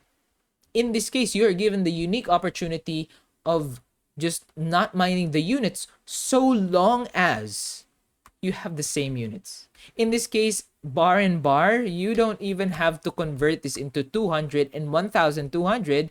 You can just keep it as is, right? 2 and 12 are already completely fine, right? And in this case, yeah, I will do that. 2 times 0.1123 raised to n is equal to 12 times 0.02534 raised to n. And in this case, if you see this and you say, you know what, I'm gonna let the calculator do it, right? Shift solve for it. But in your problem set 3, I have asked in there a question of, if you don't want to do it with your calculator, because spoiler alert, this will take a long time on a calculator if you shift solve it, what will be the formula for n? Right? So I'll give you guys some time, right, to look at problem set 3 and see indeed that there is a question like that and maybe come up with an answer, because I will spoil the answer in here, right? Okay, a little stretch. The answer is because n is in the exponent. What do you need to do to quote unquote expose that exponent? You're gonna have to take the ln of both sides, right?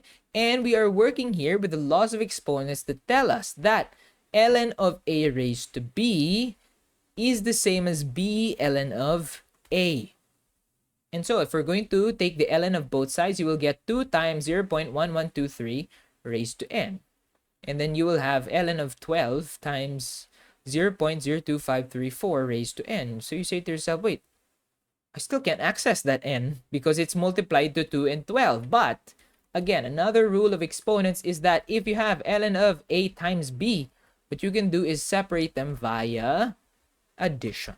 So in this case, now we will have ln2 plus ln 0.1123 raised to n, or just put that in the front, right? ln 12 plus n, right, plus n times ln 0.25, 0.0, oops, 0.02534.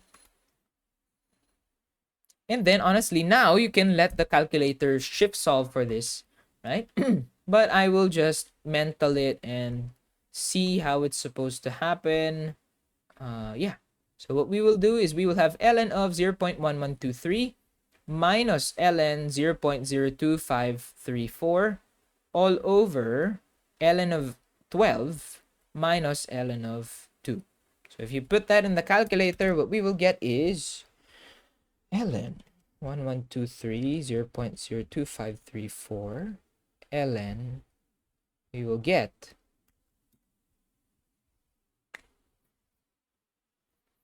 0.8309. I'm doubting this. Wait a second.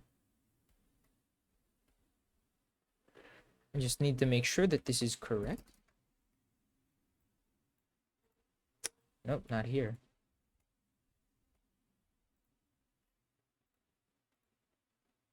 Yeah, okay. So it is a bit different. 1.2035.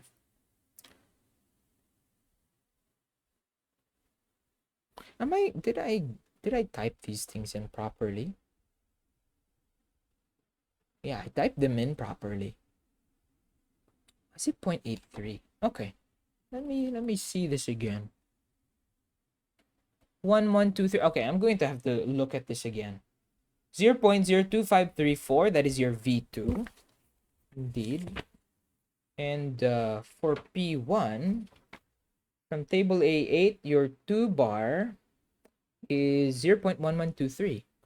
Okay. So let me just shift solve using this whole thing. Okay.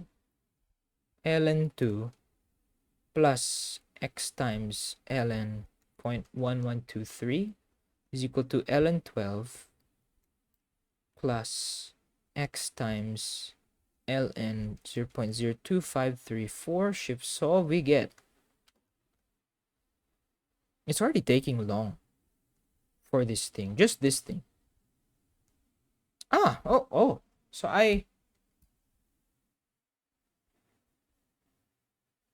oh, okay, that is a bit embarrassing. What I should have done is that I should have switched the, oh man, is that I should have switched the order. Whoops. Oopsies. It's a little bit of a mistake. That is 1.2035. There you go. That is our n. That's what happens when you are sick, you know? You don't think very well. That is our n. And I should have found out. This just seems like the reciprocal for 1.2035. And now I just have to say as well that if I'm going to have you guys find out the polytropic index, I will be a bit more strict about this number as well. 1.2035, usually up to 4 decimal places, right? Just so I can see as well if you did get it a bit wrong, where it went wrong, or if you were a bit far away, what happened, right? So this is of course polytropic because it does not fit into any kind of process, right? This is not 1, this is not 0, this is not infinity. And well, I don't know the K for refrigerant 22, but I'm assuming it's not 1.2035. And so now, what are we going to do? Oops, this doesn't look very good. There you go. What will we do after? We will now get our Q and our W. And where will we get that? We will get that from the first law of thermo. Q minus W is equal to delta KE plus delta PE plus delta U. And now we see again, after writing this down, we have work to do. We can just cancel our KE and our PE because literally there's nothing being said about speed nor elevation. The only thing left now is that we now have to find delta U, which is actually just going to be m times u2 minus u1. And so now for next time, right, what you can do is, if you're stuck in this situation, get everything already. Okay, it's very inconvenient, at least for me. I feel very annoyed that I have to do this, but I want it to sound, or I want this to seem very natural. I want this solution to seem very natural as a first timer, right? What I usually do is that, because I know already that this is a closed system, right? What I should do is that I should get the value of U as well, because I know down the line they will be necessary, right?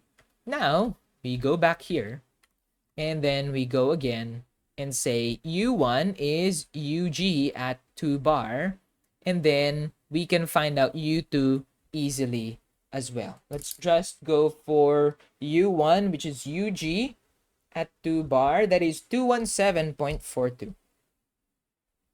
217.42 kilojoules per kilogram. And then your U2 is 270.25. 270.25 kilojoules per kilogram. Okay. Now both of these are found from the same tables, just so we can be sure. There you go, A8 and A9. And then, well, at the very least we know M, and then U2 and then U1, but we still don't know the value of W or of Q. So we can't solve for either of those, but we are supposed to know the value of W. Because we know that this is a polytropic process, we can substitute our formula P2V2 minus P1V1 all over 1 minus N. And again, we know this, this, and this. We don't know, however, what V2 and V1 are. All we know is the value of small v2 and small v1, but that can be solved because we know that V2 volume is just mass times specific volume. V1 is just, again, mass times specific volume. 1 minus n. And now we will have this, and this. All of that is good, and we can actually factor out the m, right? The m here is just 2 kilograms, and we can proceed with the rest of it. P2 is 12 bar, or in this case, 1200 kPa. 1200 kPa. And then your V2, small v2, is 0.02534. And then this is meter cube per kilogram.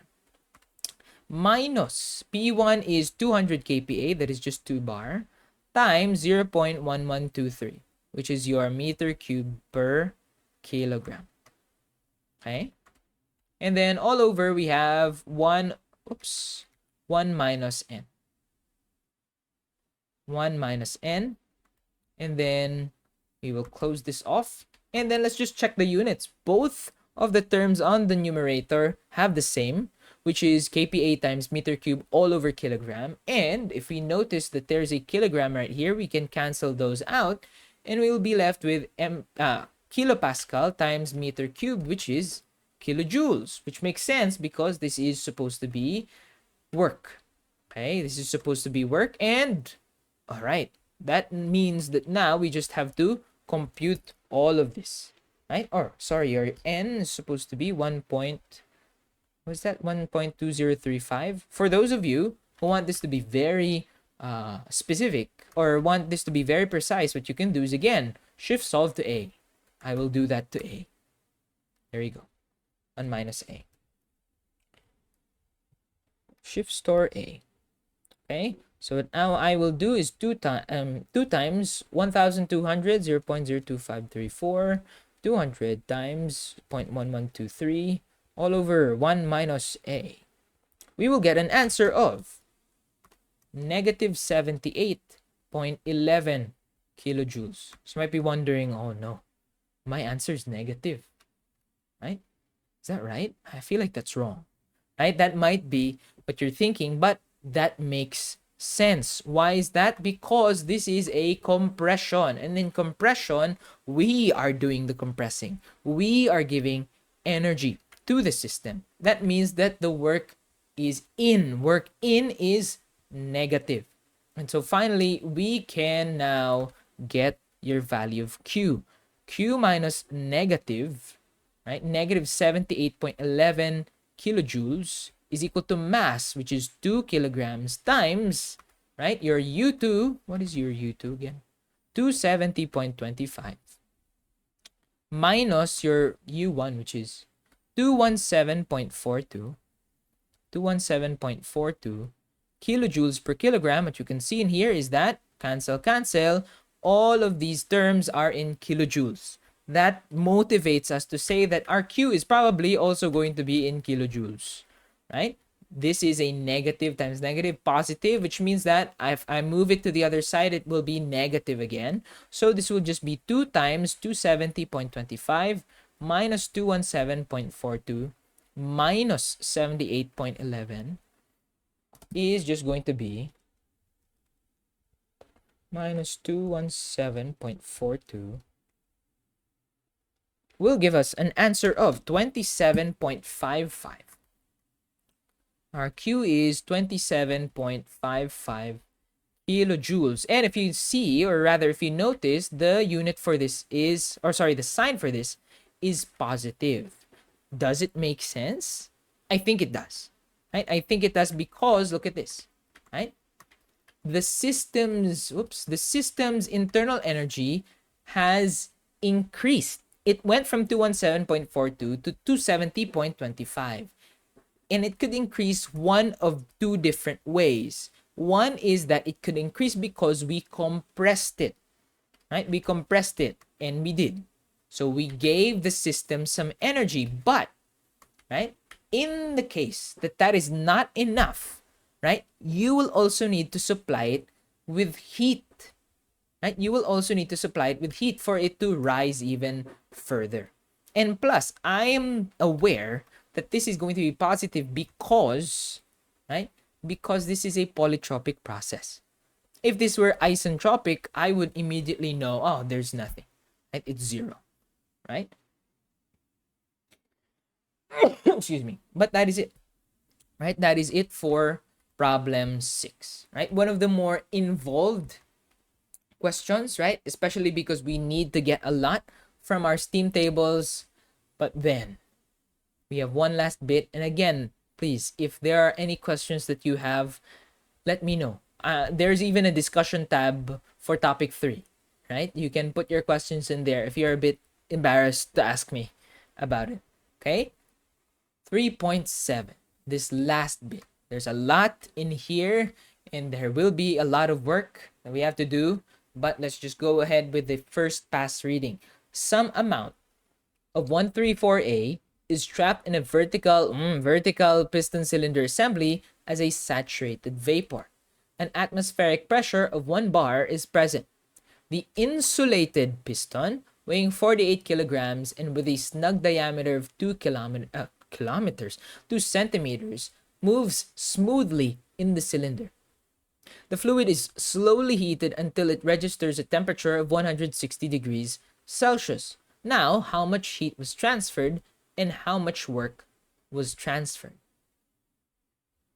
After the first pass reading, it seems like, oh, okay, they're just giving us a bunch of details so that we have to get them from the steam tables, which, congratulations, that is correct. Indeed, what we should do. However, now there are a couple of things in here that will make it a bit more difficult for us to do what it is we need to do. First and foremost, there's no mass, right? It's just, right? Second pass reading now, some amount. We don't know what the mass is, right? All we know is that the substance is of 134A. Okay, it's trapped in a very interesting vertical piston cylinder assembly, most likely because, again, we're thinking about the piston being pushed up and down, right? As a saturated vapor, again, I will make this blue because this is going to make us, this is going to make us have an idea of it in the tables, right? An atmospheric pressure of 1 bar is present, okay? An atmospheric pressure. Interesting. The insulated piston, right, weighing 48 kilograms. Very interesting why they're giving this now. And with a snug diameter of 2 centimeters. Why are they giving this, right? A snug diameter, meaning that this completely hugs the cylinder, right? Moves smoothly in the cylinder. In this case, again, this word smoothly in here is our way of saying that things are perfect. There's no friction. There's no whatever to muck up the values, right? And then the fluid is slowly heated, right? I would underline slowly, but again, right? In here, we are not thinking about this as isothermal because it's being heated, right? Okay, until it registers a temperature of 160 degrees Celsius. The wording of this problem, until, makes it seem like, well, this is not yet 160 degrees Celsius. The final temperature will be 160 degrees Celsius. Now, the question is, how much heat was transferred and how much work was transferred, right? And if you're wondering, how are we going to do this if there is no mass? Well, then you don't have to worry because it's per kilogram, kilojoules per kilogram. So we are going to be working extensively with, we're going to just be exclusively working with small letters. Okay? And so now we start things off given, right? 134A is all we know, right? There's no mass, but whatever. Right? An atmospheric pressure of 1 bar is present. I don't know why it's going to be there. Let's turn it into kPa. And then the insulated piston weighing 48 kilograms. I don't know why this is here. M piston is 48 kilograms. Of course I know. Right? And then the diameter of 2 cm. Right? 2 cm, which in this case, what you can do is 2, travel it back so it becomes 0.02 meters. Right? Moves smoothly in the cylinder. There's no friction. Everything is ideal. The fluid is slowly heated until it registers a temperature of 160 degrees Celsius, meaning that it will have a final temperature of 160 degrees Celsius, that is T2, right? And also, I forgot, state 1 is a saturated vapor. State 1 is a saturated vapor, okay? How much heat was transferred and how much work was transferred. And now, because we were clued into the situation earlier, whenever you're talking about heat and work, most likely you will need a change in internal energy. So we will look at that later, right? Okay. And actually, because this is in kilojoules per kilogram, we actually need the smaller letters, right? Q and W. Okay. And so now we can write down the same way we did write down earlier our first law, but now everything has small letters. This is very cute. It's the first time I've done this. Plus delta U. And again, just like before, solution. Again, just like before, cancel, cancel. There's no mention of velocity or change in altitude, no nothing, right? So we can just do this. So one of our main weapons for answering this question is this. If we know the value of V2 and V1, and if we can compute for W, we can find out our Q, just like before. The problem is that we don't know this. Or sorry, we don't know what this is, and we don't know this yet. The thing is, though, is that we're supposed to be able to know, but we don't have enough info, right? For us to get everything else out of a state, we need two pieces of information. We need two independent thermodynamic properties. For the second state, we only have the temperature. Then that is not enough. Clearly, that is not enough for us to know U2. Because, well, this could be saturated vapor, this could be superheated vapor, this could be blah, blah, blah, blah, blah, whatever, right? What could this be?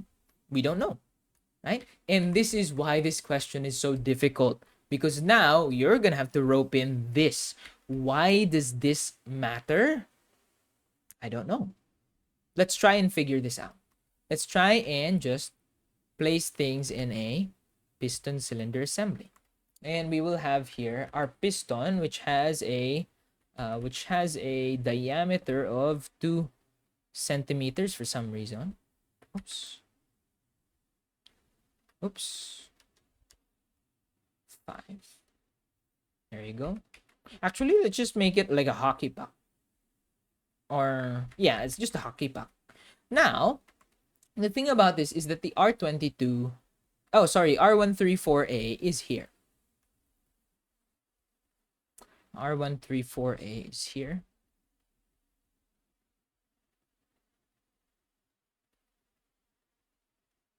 Okay. And then, well, what's supposed to happen is that actually we don't even know, right? One other thing that is removed or that is being hidden from us is the nature of the process, right? How is this fluid heated? Is it heated isentropically? Is it heated isobarically? Is it heated isometrically?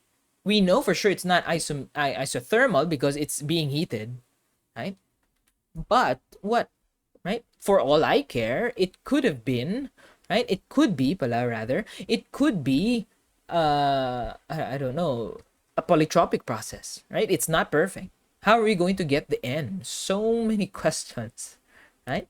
But in this case, well, all signs point to us needing to understand something about the piston because it was given a weight. It was given a diameter. And because a diameter is given, most likely you're going to think about the area. Is this a red herring? Well, given that, well, we don't know anything about this, right? We don't know anything about this gas. It might not be a red herring. For all we care, this is, for all we know, this could be the key to solving the equation, or the problem. And it is. I will have you guys recall, pressure is force over area. And here we go, right? Force over area, which means that the force is just pressure times area.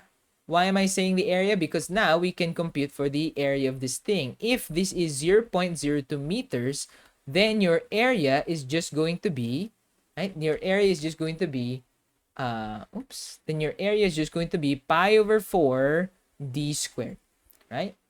You can use pi r squared, but as time goes on, this is the more used formula because manufacturers of pipes, of basically anything that is circular, will give you a diameter because that is the more measurable aspect of a pipe. Like you can, say for example, you can just measure this with a caliper, right? But you cannot measure like a radius.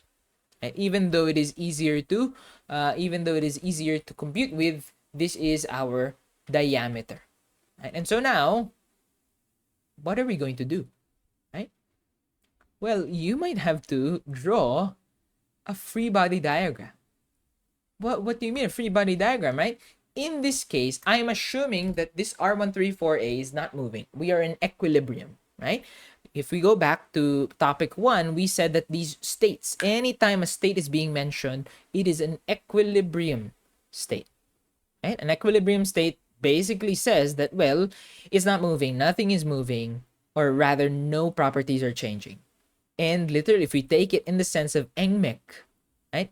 If something is in equilibrium, this is not moving, which means all of your forces are in equilibrium as well. And this is the frustrating part now. This piston has a weight, okay? And this weight is just mass times gravity. Yes, we're gonna have to go through this, right? The weight of this thing is 48 kilos times gravity, 9.81 meters per second squared. And if we put that together, we will have 470.88 newtons. 470.88 newtons. So you might say to yourself, okay, so that's our pressure. No. No, we still have some other thing that is acting upon this piston. This piston experiences an atmospheric pressure of 1 bar. So you might say, oh, what do you mean? Right? That means that the atmosphere is weighing down on this by a certain amount. And that amount is based on the area. This thing, literally, the force caused by the atmosphere is the atmospheric pressure times the area. And we can find that now. The force of the atmosphere is 101.325, or, well, in this case, this is just 1 bar, so 100 kPa, right? This is literally kilonewtons per meter squared times 0.25, that is another way for me to say over 4, 0.25 pi times, well, our diameter is 0.02, so that's squared, and if you square a meter, it will become meter squared. So cancel, we will have this in kilonewtons. So 100 times 0.25 pi times 0.02 squared, you will have, oh, okay, 0.031415, right? This is kilonewton, so we might as well just put this back into 31.4159 or 416 newtons na lang. And that means the total amount of stuff weighing down on this piston, this total downward force, is just their sum. Their sum is 474. Oh, no. Sorry. This is 1,000 pala. It's 470.88. Their total force, right? Their total force in here is 502.2959 or just 296 maybe, right? Newtons. That's the total of the red and the green arrows. But this is in equilibrium. That means that the pressure that is being, the total amount of force that the refrigerant is exerting back for this piston to remain in place needs to be the same. This is the amount of force that the refrigerant is giving or that is exerting. And from that, we can express the force, or rather the pressure that the refrigerant is exerting via air, force over area. So again, we will have 502,296 newtons divided by, this is just going to be pi over 4 times 0.02 squared meters squared. So as we can see, this is Newton per meter squared. This is going to give us our answer in pascals. So if we put this correctly, we will get, oh my goodness, we will get 1,598,857 pascals, which if we do 1, 2, 3, we should get 1,598.86 kilopascals, which honestly is just close enough for us to just say this is 600 kPa or 16 bar. That is our pressure. That is our pressure for state 1. My goodness, right? That is 16 bar. If you think about it, right? This makes sense because, well, 48 kilograms is no laughing matter, right? It's not just like some piece of paper or something that the gas is up against. That is a heavy thing. That is almost like a sack of rice. That is a very heavy piston. That means that the refrigerant, right? That the refrigerant must have or must exert a lot of pressure for it to be against this thing. And so now, the big question here is that what is P2, right? What is P2? They say, right, that the final temperature at state 2 is 160 degrees Celsius.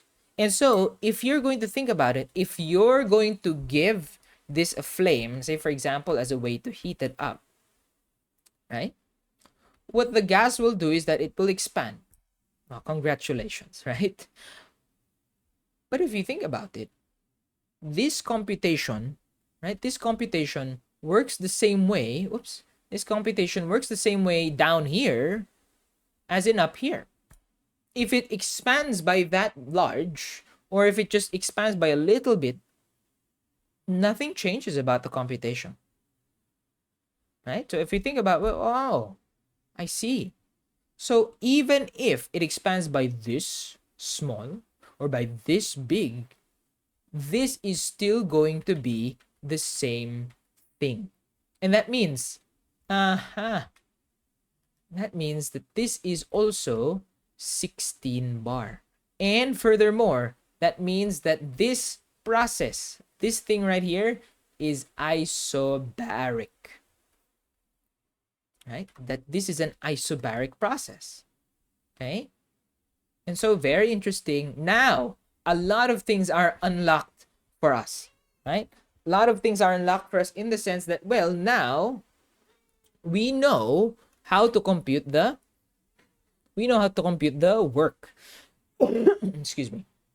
And number 2, right? More importantly, we now fully know the state of state 1 and state 2.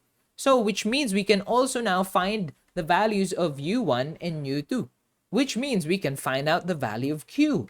Everything is falling into place. Now, let's just find the values of V1, V2, U1, and U2. And that should be it, right? And so, we can do that here. State 1. State 1 is saturated vapor at 16 bar. So that means that our V1 is just Vg at 16 bar. Because this is R134A, we will put this, we will look at this in table A11. A11 is the bit. Cole is trying to help. Thank you, Cole. So Vg, no. Wait lang. Ito ka muna. Okay, Vg at 16 bar. Okay, good. There is an entry for 16 bar. Our Vg is 0.0121. 0.0121 meter cube per kilogram. Right? And then our U1 is your Ug as well, right? At 16 bar. Good thing we're here. That is 256 flat. 256 kilojoule per kilogram. Okay, both of these are from table A11. A11, A11. And then your state 2, again, we are now given in here, right? 16 bar and then 160 degrees. If you're going to look, the saturation temperature at 16 bar is just 57 degrees. But this is higher. That means that this is a superheated vapor. So hopefully we can see these entries again for 16 bar. Okay, good. You have values for 16 bar. Of course, right, your computations are not going to be this hassle-free because I most likely will include some interpolation. Good thing they have 160 degrees Celsius in here as well. So your V2 is now going to be 0.0217. 0.2017 meter cube per kilogram. And then your U2 will be 364.15 kilojoules per kilogram. Both of these are from table A12. Okay. And so now, you'll have state 1 and state 2. We can now proceed with our computation. First computation, we will have our work, which is just P times V2 minus V1. Notice all of the letters are now small because literally we don't have mass, right? So we will have pressure of 16 bar, which is 1600 kPa. Hopefully at this point, you can now just interchange the both of them, right? V2 is 0.02017. V1 is 0.0121. This is now meter cube per kilogram. And as you can see, kPa times meter cube is kilojoule per kilogram, which means we will have the correct, right? The correct unit. So we'll have 1600 kPa, 0.02117, 0.0121, and we will now have 12.912 kilojoules per kilogram. This is now our work. And again, reality check. Is this correct? Yes. The fluid is slowly heated, meaning it will expand, meaning it will do positive work. Right? And hopefully this makes sense as well because look, the volume got bigger. Right? From state 1 to state 2, it got bigger. That means that there is positive work associated with this. Right? And now, finally, we will go to our first law of thermo. We will have Q minus W is equal to U2 minus U1. We'll just put everything here all together, right? We will have your Q minus 12.912 is equal to our value of U2, which is 364.15. And then our value for U1, which is, 256 flat. We can now, if you want to shift solve this, you may. 364.15 minus 256 plus 12.912. This will give us a value of 121.062. 121.062 kilojoules per kilogram. This is our answer for Q. And there you go. That is your 3.7. The main difficulty of this problem is the fact that you were not given a lot of information, right? Just like in 3.6. But now you're going to have to suss out for yourself what the nature of the process is. And so the next time, if you have watched this video through and through, you know that this kind of process, this kind of heating will be isobaric, right? Will be isobaric. Okay, so hopefully that is a bit off your shoulders, but still you're gonna have to figure out the pressure of this thing because of the fact that, well, this is now you need to account for the atmospheric pressure and the weight of the piston for you to get the pressure, right? There's sadly no way around it. Okay, but right? If we're going to learn anything from all of this, hopefully it's you can only or you can choose to look at everything in your Steam tables beforehand, right? We don't need to go back and forth with these values. Where were these values? These values right here. This one, right? This one with the values where you got V1 and V2. Okay, so you scrolled through, or rather you flip through the pages of your Steam table 1 and then 2, right? At table A, then table A9, right? And then you notice, oh my gosh, I'm gonna have to solve for the heat, which means I have to also get the internal energy, which again requires you to go to table A8 and then A9. It's a bit of a hassle, but well, by the end of it, right, what we should learn is that, okay, heat, you want heat. I probably should also look at my values of U1 and U2. But in general, that is it. We have solved 6, right? We have solved 6 problems. Count them, 6, right? And hopefully this is to strengthen your intuition on the first look of thermo. A lot of our problems are going to revolve around this kind of thinking, around understanding what is missing, what are we given, and what we need to do. Right? Just like in every engineering subject, but in this case, you have a reference with you, right? And that reference can help or can harm, depends on how you use it. Okay? So that's it. Again, if you have any questions about any of this, please let me know. Okay? This is one of the most confusing things in thermo. If you are not what do you call this? If you're not primed. And so hopefully you guys do ask questions if you need them. Okay? So I will see you all on Monday or on Tuesday. This is for E2 as well. And yeah, that's it. Thank you very much.